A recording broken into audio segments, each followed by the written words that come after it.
शीनू समोसे वाला। जी हाँ, जिसका सिर्फ नाम ही काफी था। शीनू अपने गांव में समोसे बेचा करता था। उसके समोसे पूरे गांव में फेमस थे, लेकिन गांव में समोसे बेचकर उसको इतनी इनकम नहीं हो पाती थी जिससे कि वो अपने घर का खर्च चला सके। इसीलिए शीनू ने सोचा कि क्यों ना वो अपने समोसे शहर जाकर बेचे।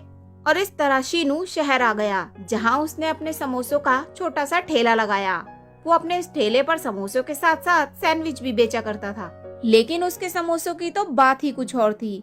हर शाम को लोग उसके ठेले पर समोसे खाने आया करते थे। कोई समोसे खा के जाता तो कोई अपने साथ समोसे पैक करवा के ले जाता। अरे वाह शीनू, तुम्हारे हाथों में तो जादू है जादू। आज तक मैंने इतने स्वादिष्ट समोसे कभी नहीं खाए। आखिर क्या मिलाते हो तुम इनमें? अरे भैया नहीं, कुछ स्पेशल नहीं मिलाता हूँ। जैसे समोसे बनते हैं वैसे ही समोसे बनाता हूँ। बस इनमें थोड़ा सा प्यार डाल के बनाता हूँ, तभी इतने स्वादिष्ट और अच्छे समोसे बनते हैं। अरे वाह शीनू, तुम तो काफी ईमानदार समोसे वाले लगते हो। वरना आज के टाइम में कौन इतना ईमानदार होता है। आजकल के टाइम में तो लोग बस पैसा बनाना जानते हैं। उल्टी सीधी चीजें ग्राहकों को खिलाते हैं और बस पैसा बनाते हैं। अरे भैया पता नहीं, बाकियों का मैं क्या जानूं। मैं तो बस इतना जानूं कि मैं अच्छे और शुद्ध समोसे बनाता हूँ। मुझसे कभी आपको शिकायत का कोई मौका नहीं मिलेगा। और इस तरह से शीनू का समोसे का ठेला शहर में चल पड़ता है। वहीं एक दिन शीनू के ठेले पर एक लड़की आती है। फिर शीनू उस लड़की से पूछता है, अरे मैडम, क्या खाएंगी, समोसे या सैंडविच, या फिर दोनों खाएंगी, या दोनों घर के लिए भी पैक कर दूं? अरे समोसे वाले, मैंने सुना है तुम्हारे यहाँ के समोसे बहुत फेमस है। एक प्लेट समोसे मेरे लिए भी लगा दो।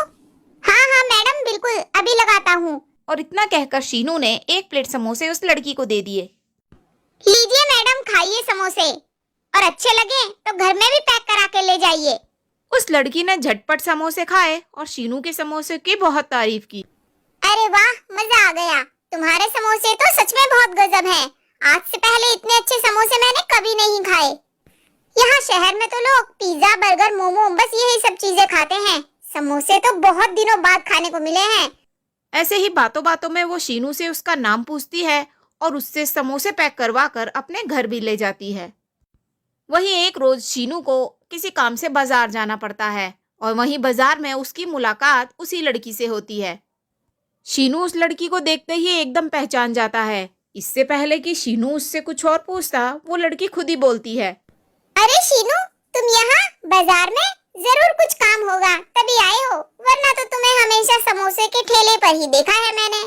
वैसे मेरा नाम सीमा है। उस दिन मैं तुम्हें अपना नाम ही बताना भूल गई।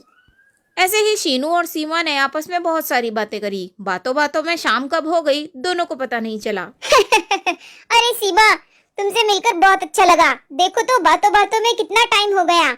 अब घर भी जाना है, मुझे समोसे भी तो बेचने जाना है। समोसे नहीं बेचूंगा तो घर का खर्च कैसे चलाऊंगा। चलो फिर कल मिलते हैं। और फिर शीनू और सीमा अपने अपने घर चले जाते हैं। कुछ समय बाद एक दिन चौपाल पर शाम के समय दो शराबी आपस में बैठकर शराब पी रहे होते हैं। वो दोनों शराबी शराब के नशे में इतने धुत होते हैं कि आपस में ही लड़ रहे होते हैं। अबे काड़िए, सारी बोतल तू ही पी लेगा क्या? अरे साले, सारे पैसे मैंने खर्च किए हैं। जब हाल 2 बोतलें आई हैं, तेरी जेब से तो फूटी कौड़ी भी ना निकली। बात कर रहा है। आपस में लड़ते लड़ते उन दोनों की नजर दूर से आ रही सीमा पर पड़ती है और वो दोनों शराबी एक टक सीमा को देखने लगते हैं। लाल परी मैदान चढ़ी का खूब लड़ी, हमें भी ले चलो संग। जाने मन, लाल परी बन के कहाँ जा रही हो? एक नजर हम पे भी मार लो। कुत्ते कमीने, एक आंख तो तेरी वैसे ही फूटी हुई है। ज्यादा बकवास करेगा ना, थप्पड़ मार के दूसरी आंख भी फोड़ दूंगी। चल हट जा मेरे रास्ते से, जाने दे मुझे। अरे जैनमन, अकेली कहाँ जाओगी? हमें भी साथ ले लो, हम भी चल देंगे तुम्हारे साथ साथ। उन दोनों शराबियों की बातों को अनसुना करते हुए सीमा अपने रास्ते चल पड़ती है। चलते चलते वो काफी दूर पहुंच जाती है। थोड़ी दूर चलने के बाद सीमा को किसी के चलने की आहट आती है, जैसे मानो कोई उसका पीछा कर रहा हो। वो जैसे ही पीछे मुड़कर देखती है तो वो दोनों शराबी उसी के पीछे पीछे आ रहे थे। सीमा उन दोनों को देखकर बहुत डर जाती है। अरे तुम दोनों की इतनी हिम्मत कि तुम दोनों मेरा पीछा करते करते यहाँ तक आ गए। अभी चले जाओ, वरना मैं पुलिस को कॉल कर दूंगी, फिर जेल में चक्की पीसोगे। अरे हीरोइन, तू क्या हमें जेल में चक्की पिसवाएगी? आज तक कोई भी पुलिस वाला पैदा नहीं हुआ जो हमें पकड़ सके। हाँ, पुलिस तो हमें जब पकड़ेगी तब पकड़ेगी, पर अभी तुम्हें हमसे कौन बचाएगा जाने मन। और इतना कहते ही एक शराबी सीमा को पीछे से पकड़ लेता है। आह कमीने, छोड़ दे मुझे, नहीं तो मैं तेरा मुंह फोड़ दूंगी। एक आंख तो पहले फूटी है, दूसरी भी फोड़ दूंगी कमीने। तभी दूसरा शराबी भी सीमा की तरफ बढ़ता है और अपने बचाव में सीमा उसे लात मारकर घायल कर देती है। इसी जद्दोजहद में सीमा भी घायल होकर जमीन पे गिर जाती है। तभी एक शराबी उसका गला दबाने लगता है।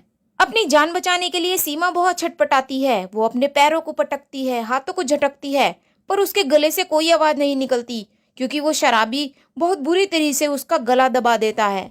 अब तुझे कौन बचाएगा? तू मेरा मुंह फोड़ेगी ना? मेरी आंख फोड़ने को बोल रही थी। अब तू खुद को तो बचा नहीं पा रही है हमसे।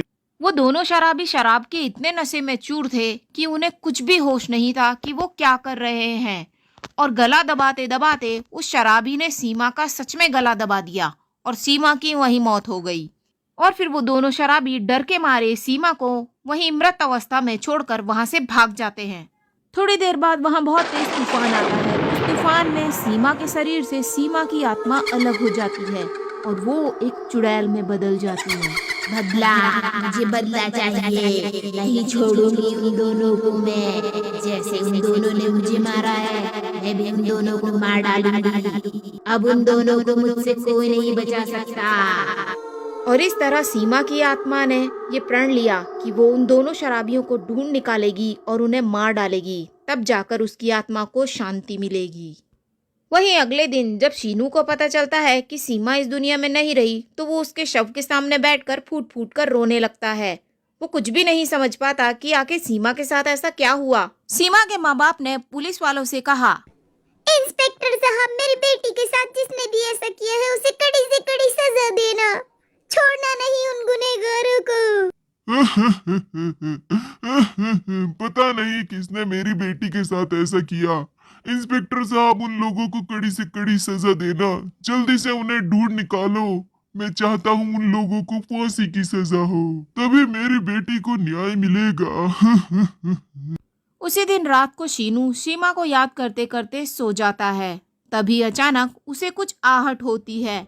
जैसे ही उसकी आंखें खुलती है तो वो अपने सामने एक चुड़ैल को देखकर डर जाता है। अरे तुम कौन हो और मुझसे क्या चाहती हो? यहाँ क्यों आई हो? कौन हो तुम? शीनू डर के मारे इधर उधर देखने लगता है। तभी वो चुड़ैल शीनू से कहती है, अरे शीनू, डरो मत, मैं हूँ तुम्हारी सीमा। शीनू, तुम्हारी सीमा। इससे पहले कि शीनू कुछ समझ पाता, वो कहता है, क्या सीमा? पर सीमा तो मर चुकी है। तुम क्यों मुझसे मजाक करती हो? क्यों मुझे परेशान करने यहाँ आई हो? नहीं नहीं शीनू, मैं तुम्हें परेशान करने नहीं आई हूँ। मैं तो तुम्हें सच बताने आई हूँ कि उस रात मेरे साथ क्या हुआ। मुझे तुम्हारी मदद की जरूरत है शीनू। तुम ही हो जो मेरी मदद कर सकते हो। पर तुम तो एक चुड़ैल हो, मैं तुम्हारी कैसे मदद कर सकता हूँ? अगर तुम सच में मेरी सीमा हो तो मैं तुम्हारी मदद जरूर करूँगा। और इतना कहकर सीमा ने शीनू को अपनी सारी आपबीती बता दी कि उस रात उसके साथ क्या हुआ और वो कैसे मर गई। वही फिर से वही दोनों शराबी फिर से शराब के नशे में धुत होकर अपने नए शिकार की तलाश में बैठे होते हैं। उन दोनों को इस बात का बिल्कुल भी पछतावा नहीं होता कि उन दोनों की वजह से एक मासूम लड़की की जान चली गई। अचानक वो अपनी तरफ एक आदमी को आते देखते हैं। वो आदमी और कोई नहीं, वो शीनू होता है और शीनू के साथ सीमा की आत्मा। वो दोनों शराबी शीनू को तो आराम से देख सकते थे, पर सीमा की आत्मा जो शीनू के पीछे खड़ी वो उनको दिखाई ही नहीं दी। अरे कौन है बे तू? और इतनी रात को इधर क्या करने आया है? चल चल निकल यहाँ से। तभी शीनू गुस्से में आकर बोलता है, मैं तो चला ही जाऊंगा, पर जैसे तुमने उस लड़की को मारा है वो भी तुम्हें ऐसे ही तड़पा तड़पा के मारेगी, नहीं बचेगा कोई भी। अबे मुझे तो लगता है पी हमने है, पर चढ़ शायद इस साले को गई है। तभी अचानक घने अंधेरे में तेज रोशनी के साथ सीमा की आत्मा शीनू के शरीर में प्रवेश कर जाती है। चारों तरफ तेज बरसात होने लगती है, तेज बिजलियां कड़कने लगती है। शीनू का चेहरा एक खतरनाक चुड़ैल के चेहरे में बदल जाता है, जो हाथ में खंजर लिए उन दोनों शराबियों के सामने खड़ा होता है। नहीं छोड़ूंगी मैं तुम दोनों को। जैसे तुमने मुझे मार डाला, मैं भी तुम दोनों को ऐसे ही तड़पा तड़पा के मार डालूंगी। इतना कहते ही सीमा की आत्मा जो शीनू के शरीर में थी, उसने उस खंजर से उन दोनों शराबियों के ऊपर हमला कर दिया, जिससे वो दोनों शराबी वहीं मर गए। और इस तरह सीमा का बदला पूरा हो गया और वो शीनू के शरीर से बाहर आ गई। तुम्हारा दिल से बहुत बहुत शुक्रिया शीनू। अगर तुम न होते तो शायद मुझे कभी शांति न मिलती और मेरी आत्मा ऐसी ही भटकती रहती।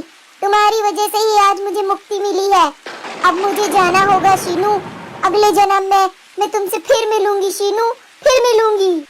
और इतना कहती ही सीमा उस तेज बारिश वाले तूफान में आसमान में उड़ती हुई गायब हो जाती है। और वहीं शीनू घुटनों पर बैठकर फूट फूट कर सीमा को याद करके रोने लगता है।